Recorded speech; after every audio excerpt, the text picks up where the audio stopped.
Bueno, en términos generales, Pedro, muchísimas gracias por estar junto a nosotros.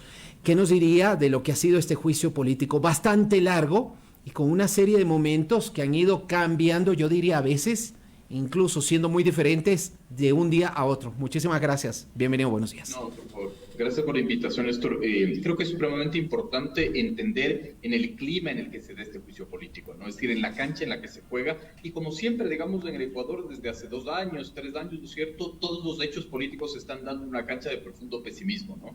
Y la última encuesta de perfiles de opinión, realizada entre el 29 de abril y el 1 de mayo, nos dice que 9 de cada 10 ecuatorianos se sienten pesimistas del presente, pero sobre todo, y esta es la cifra que más me llamó la atención, 60.12% de los ecuatorianos creen que la situación política va a empeorar. ¿Qué quiere decir esto? Que este juicio político se da, ¿no es cierto?, una situación de mucho cansancio y de mucho hartazgo con finalmente la dinámica política de la ciudadanía, ¿no? Y esto quiere decir a la larga que hay tal desazón de parte de la ciudadanía para ir procesando estos hechos políticos, ¿no es cierto?, que eso va a tener algún tipo de consecuencia. Y hay que ver finalmente cuál es la consecuencia. Más allá de todas las discusiones jurídicas, porque además lo interesante de este proceso también ha sido que el debate, ¿no es cierto?, ha sido profundo en el ámbito jurídico y en el ámbito político, ¿no? Porque a la larga un juicio político se da en una arena bastante difícil de entender, bastante difícil de definir a la larga, ¿no? Porque lo político, ¿no es cierto?, tiene otras aristas de lo jurídico, pero no puede dejar de ser lo jurídico finalmente, ¿no? Entonces ha sido muy interesante el ver cómo, ¿no es cierto?, se ha dado forma, digamos, a un juicio político donde, más allá del show que se pueda dar y de los dimes y diretes que usted decía, ¿no es cierto?, sí hay una lección para el Ecuador. Y esa lección para el Ecuador es que finalmente, en lo poco que funcionan las cosas en este país, la democracia está funcionando. ¿Qué quiero decir con esto? Que hay que celebrar, ¿no es cierto?, que haya la posibilidad de hacer un juicio político a un presidente. Hay que celebrar que haya la posibilidad de que haya una corte constitucional que diga sí o no a un juicio político. Hay que celebrar finalmente que un presidente pueda convocar una muerte cruzada. Es decir, hay que celebrar que las tensiones sociales pueden encontrar en la Constitución válvulas de escape, porque lo contrario podría ser finalmente, ¿no es cierto?, la violencia en las calles, y creo que eso es lo que nadie espera. Pedro, hay algunos elementos y me parece muy importante su análisis que hay que celebrar, es verdad, porque finalmente en democracia se puede buscar una salida. Ahora, sin embargo, ya entrando al análisis del día a día, del procedimiento como tal, no resulta excesivamente largo, desgastante y motiva incluso situaciones como las que yo mencionaba hace un instante, que están vinculadas con posibles actos de corrupción, digo, cuando se habla de que algunos asambleístas han cambiado su decisión de un día para otro. Total, es supremamente interesante analizar el mecanismo, ¿no? Esta era una discusión que yo escuchaba, que yo presencié, finalmente la que participé también, que se decía que una herramienta como el juicio político con causales, por ejemplo, es difícil de aplicar en una democracia presidencialista y no parlamentaria, finalmente, como es en el Perú, por ejemplo, ¿no? En el Perú, el Congreso se pone de acuerdo, le quita la confianza al presidente y puede haber una destitución.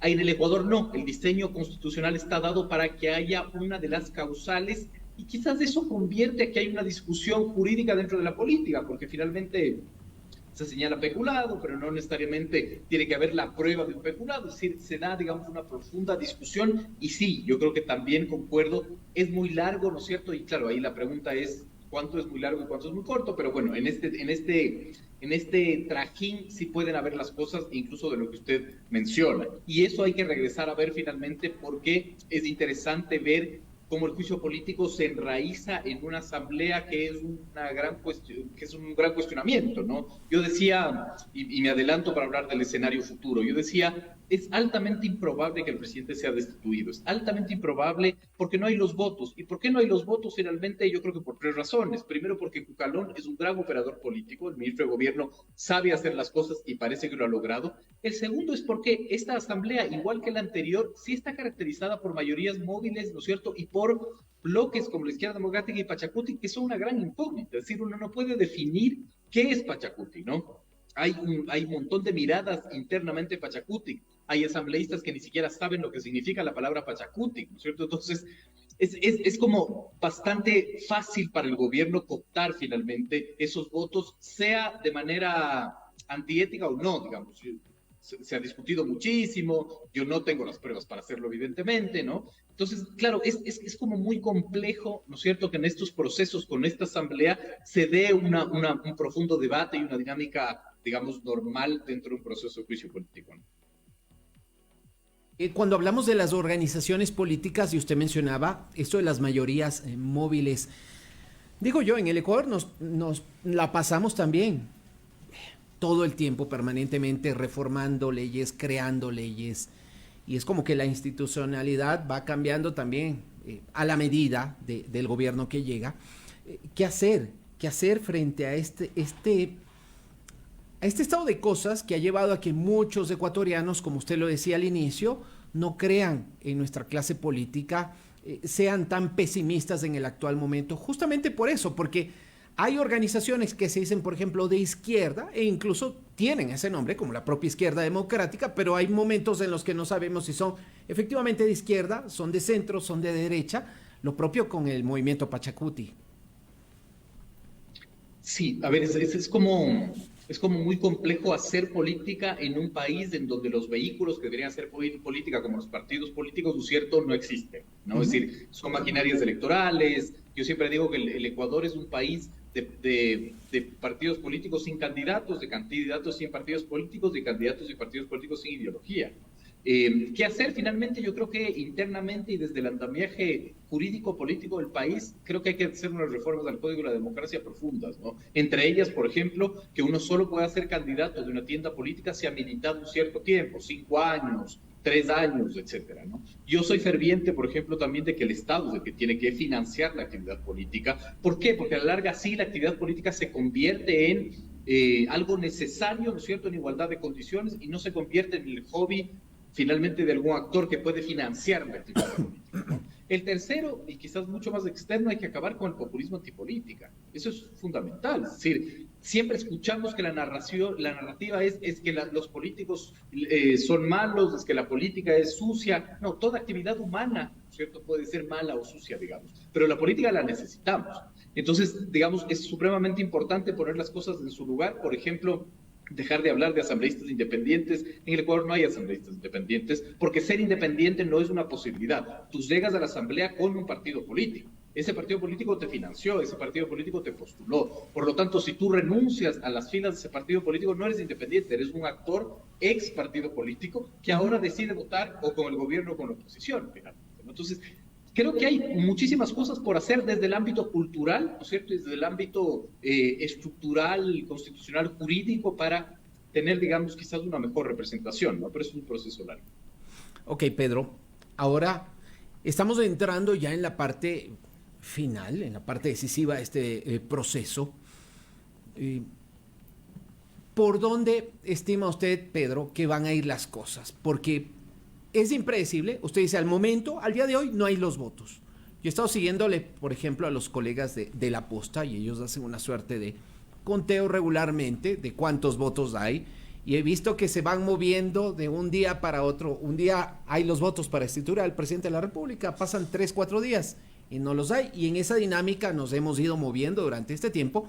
Ahora está clarísimo, como usted bien lo mencionaba, que el ministro de Gobierno es un muy buen operador político, tiene muchísima experiencia, es verdad, pero ¿cuál es el escenario? ¿Cuáles son los diferentes escenarios que usted anticipa, Pedro, de aquí para los siguientes días?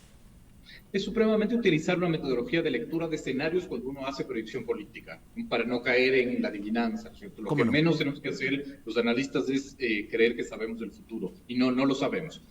Si ponemos, digamos, una metodología de escenarios, para mí el escenario más altamente probable, ¿no es cierto?, es que el juicio político se dé, pero que no haya los votos para la censura. Yo le di 2 argumentos, ¿no es cierto? El primero es la habilidad que tiene el ministro de Gobierno para crear, ¿no es cierto?, una condición favorable para el gobierno. La segunda es, ¿no es cierto?, la fácil cooptación de movimientos políticos como Pachacuti y la izquierda democrática para lograr finalmente revertir esos votos que estaban desde un inicio, ¿no es cierto?, con respecto al tema del informe de la comisión. Y el tercer argumento, y que es, digamos, el más lógico, es que la estructura constitucional en el Ecuador no puede darse para que haya una destitución presidencial. ¿Por qué? Porque el presidente tiene la sartén por el mango, porque puede aplicar la muerte cruzada cuando los votos vayan en el 83, en el 90, ¿no? Es decir, una destitución presidencial no es, digamos, un escenario real.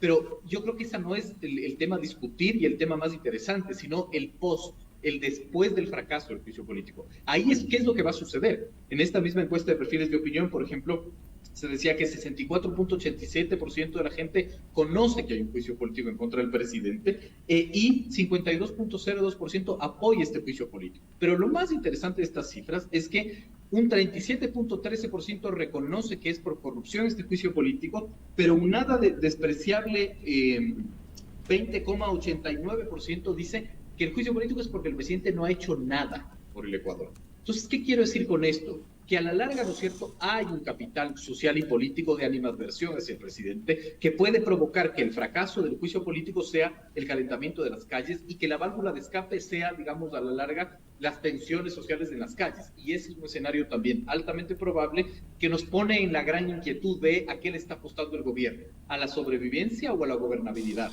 Y ese es un futuro, digamos, bastante peligroso para el Ecuador.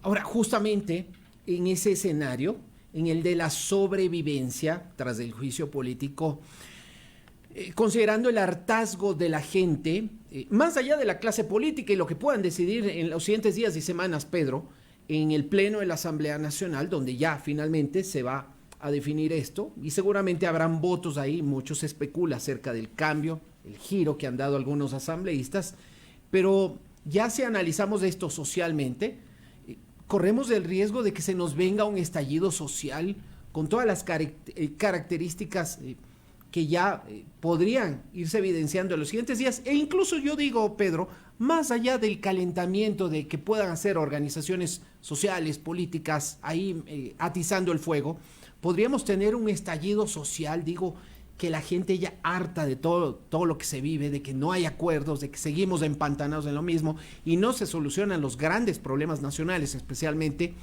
la gente motiva espontáneamente un estallido social.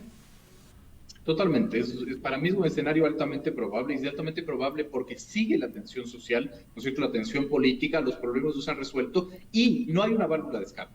Es decir, si no hay una válvula de escape institucional, que puede haber sido el juicio político, que puede ser una muerte cruzada, la válvula de escape que esté, digamos, establecida en la Constitución, si no existe eso, esa tensión social tiene que salir por algún lado. Y no es, digamos, un invento el hecho de que las calles, los 2, 3, 4 últimos años en el Ecuador han sido a la larga sus escenarios de válvula de escape. Entonces yo creo que sí, es altamente probable. Y finalmente, dadas las condiciones del tejido social, digamos, de los indicadores sociales, yo creo que es altamente probable también que esta movilización social no sea menor, es decir, que llegue a unos niveles de violencia que quizás nunca hemos visto. No me gusta lo que estoy diciendo, pero finalmente es un análisis de una proyección que es altamente probable de acuerdo a nuestras mediciones. ¿Cómo no? Permítame también referirme a los escenarios de gobernabilidad, Pedro.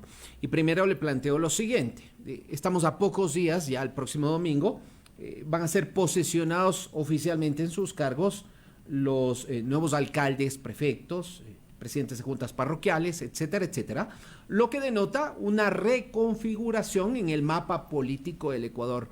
¿Hasta qué punto podrían tener peso los gobiernos locales también dentro del gran escenario de gobernabilidad para los siguientes 2 años acá en el país?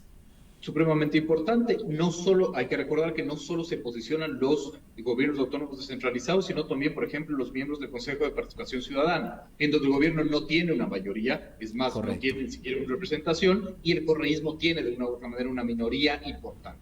Y además, la recomposición de la Asamblea, es decir, el mayo va a ser un mes muy, muy delicado en el ámbito político. Pero regreso a lo que usted dice, que es fundamental. Y es fundamental no solo pensando en la gobernabilidad en los 2 años que le restan a Lazo, sino finalmente los 10 años o los 20 años que nos toca vivir. ¿A qué me refiero con esto? Si uno regresa a ver las cifras, por ejemplo, el cantón Yaguachi, ¿verdad? El ganador de la alcaldía gana con una diferencia de 197 votos con el segundo. El alcalde del cantón El Pan gana con 6 votos de diferencia. ¿Qué quiere decir esto? Que la gobernabilidad va a ser un tema muy complejo a futuro para enfrentar cualquier gobierno. Claro, y la gente me puede decir, pero no tiene nada que ver el gobierno nacional con los gobiernos locales. Hay mucha relación, porque en este país, con el sesgo hiperpresidencialista que tenemos, si hay un estallido de tensión política en el Cantón El Pan, es responsabilidad del presidente siempre, digamos, en el imaginario de la gente, ¿no? Entonces, la gobernabilidad es fundamental. Yo creo que el gobierno se va a tener que enfrentar, además, de una oposición de alcaldes y prefectos muy profunda. Por lo tanto, si sobrevive al juicio político, digamos, tampoco es que van a venir días maravillosos para el gobierno, y peor si es que no establece medidas de shock para cambiar finalmente esa percepción que tiene la ciudadanía. Claro. Y yo le añado ahí también lo que pasó bastante sui generis en Calacalí hace pocas semanas, a propósito de los resultados del 5 de febrero. Pedro, justamente en la misma línea, y permítame aquí también añadir un par de elementos, uno de ellos que me menciona el colega Julio César Torres. El próximo domingo, ojo, también a propósito, 14 de mayo, se elegirán nuevas autoridades en la Asamblea Nacional. Parte de esa reconfiguración que usted lo mencionaba y añadía lo que yo decía de las autoridades locales, el Consejo de Participación Ciudadana, pero también tendremos nuevas autoridades en la Asamblea Nacional. Hasta aquí por lo menos están dadas las cosas para que sean asimismo dominadas por sectores de oposición al gobierno. Complicaría mucho más el escenario actual, Pedro. Absolutamente, absolutamente. Y yo quiero hacer referencia al punto en el que hablaba de la habilidad de Cucalón, digamos. Y yo creo que Henry Cucalón, entendiendo cómo puede pensar, no le está apostando solo a la sobrevivencia del juicio político, es decir, a no lograr los 92 votos para la censura, sino creo que le está apostando a una nueva mayoría. Es decir, él finalmente no es que quiere ganar, ¿no es cierto? Evitar, digamos, la censura, sino poder alcanzar un cierto tipo de gobernabilidad con una nueva mayoría, reviviendo lo que fue en los inicios del mandato de Guillermo Lasso en el 2021, ¿no es cierto? Cuando esa mayoría posicionó a Guadalupe Llori como presidenta, cuando el BAN, ¿no es cierto?, alcanzó la primera vicepresidencia de la Asamblea, es decir, volver a reconfigurar una mayoría. Y eso es, a pesar de que es un tema muy interesante, también es un tema muy riesgoso, ¿cierto? Por este mismo hecho de la debilidad de, digamos, el bloque de Pachacuti o el bloque de Izquierda Democrática. Es decir, no es del mismo momento, no es del mismo momento del 2021, ahora ha habido muchos fraccionamientos internos, etcétera, etcétera, etcétera. Pero creo que es supremamente interesante y claro, este es un tema fundamental, y es un tema fundamental porque con base a eso habrá que ver cómo queda la relación ejecutivo-legislativo, es decir, si el Ejecutivo puede recuperar el tiempo perdido con una alianza quizás antinatural como la que se dio en el 2021, ¿no es cierto? O si es que pierde finalmente y pierde los pocos espacios de representatividad política que podía tener el gobierno en distintas comisiones, ¿no? Que para mí son claves, obviamente, la fiscalización, obviamente la justicia y de estructura del Estado, pero sobre todo la Comisión de lo Económico, ¿no? Que finalmente está debatiendo temas muy, muy interesantes y de mucha necesidad para el mismo gobierno, como el Código Orgánico Monetario y Financiero y sus reformas, digamos. Ahora, más allá de los buenos oficios, o lo buen operador que pueda ser el ministro de Gobierno, le pregunto, Pedro, ¿considera que en la práctica y como parte de estos escenarios, siempre hablando de manera hipotética y viendo alrededor lo que podría suceder, cree que en la práctica efectivamente pudiera darse la vuelta a la tortilla y los sectores afines al gobierno de Guillermo Lasso alcanzar los puestos directivos de la Asamblea Nacional? Es decir, considerando por lo menos, a pesar de las bajas, los 47 de UNES, los 13 socialcristianos hacen 60, más los sectores por ahí que están cercanos a la oposición, ¿cree que efectivamente se pueda dar la vuelta a la tortilla? Yo creo que es un escenario de media probabilidad. Okay. Y si regresamos a ver finalmente los primeros meses de mandato, los primeros días de mandato de Guillermo Lasso, ahí se dio una alianza que uno nunca hubiese pensado, ¿no? Es decir, esta alianza gobierno-izquierda democrática Pachacuti, ¿no? Algo bastante raro, ¿no es cierto?, bastante antinatural incluso, que a la larga le terminó explotando en la cara al gobierno, finalmente, ¿no es cierto? Porque establecer alianzas finalmente con tus antinaturales puede sonar muy bonito en la teoría, pero en la práctica es distinto. Es decir, el momento que te quieres sentar a establecer una agenda, por ejemplo, es totalmente antagónica a la agenda de Creo y de la agenda de Pachacuti, por lo menos en teoría, ¿no? Entonces, creo que podría darse, ¿no es cierto?, medianamente probable. Ahí la gran pregunta es, ¿durará o no durará finalmente? Esa es como la gran pregunta. Claro. Para muchos, esos acuerdos muchas veces también, valga la redundancia, son pegados con babas. Por eso es que justamente, haciendo una suerte de analogía, nuestro invitado Pedro Donoso dice, bueno, hay que ver hasta qué punto esos acuerdos políticos pueden llegar a durar por lo menos meses y asegurar de alguna manera la gobernabilidad. Yo personalmente lo veo bien complicado. Aquí, a propósito de otro comentario que tengo, el papel que ha jugado, sobre todo en las últimas semanas, es decir, desde que ingresó el juicio político a la Comisión de Fiscalización, el asambleísta Fernando Villavicencio a ratos, y yo a propósito del seguimiento que he hecho, lo he visto hasta cierto punto a ratos molesto con el presidente de la República, molesto con el gobierno, pero a la larga termina siendo el mejor operador del gobierno en el legislativo. ¿Cómo analiza Pedro Donoso el papel que ha jugado el presidente de la Comisión de Fiscalización en los últimos días y semanas? Desde la teoría, digamos, es bastante riesgoso tener un operador político que no es tuyo, ¿no? O sea, yo creo que esa apuesta es una apuesta totalmente equivocada del gobierno, porque finalmente el asambleísta que usted menciona, ¿no es cierto?, no responde a nada, ¿no? Es otro producto de la demagogia del populismo antipolítica, ¿no? Es decir, es otro asambleísta independiente, ¿no? Yo en un debate que tenía decía, a mí me sorprende cuando este asambleísta está en contra del socialismo cuando ganó por el Partido Socialista. Es decir, es otra contradicción política en el país. Pero más allá de eso, ¿no es cierto?, el hecho de encargarle a un actor que no es de tus filas, tu defensa es de alto riesgo y de mucho costo, ¿no? Porque a lo largo uno no sabe cómo va a reaccionar, ¿no? Entonces, es mucho mejor para el gobierno optar finalmente la presidencia de la Comisión de Fiscalización para uno de su propia línea, porque si así puede ser medio riesgoso, imagínese lo que es poner, digamos, a un defensor que no es de tu propia línea, ¿no? Y claro, que puede irse por cualquier andarivel y uno no puede determinar por dónde va. Ahora, bueno, se entendería que eso en parte responde a la debilidad política de Creo como organización política y sobre todo el papel que juega en la Asamblea Nacional. Permítame finalizar esta conversación, Pedro, porque aquí también es importante.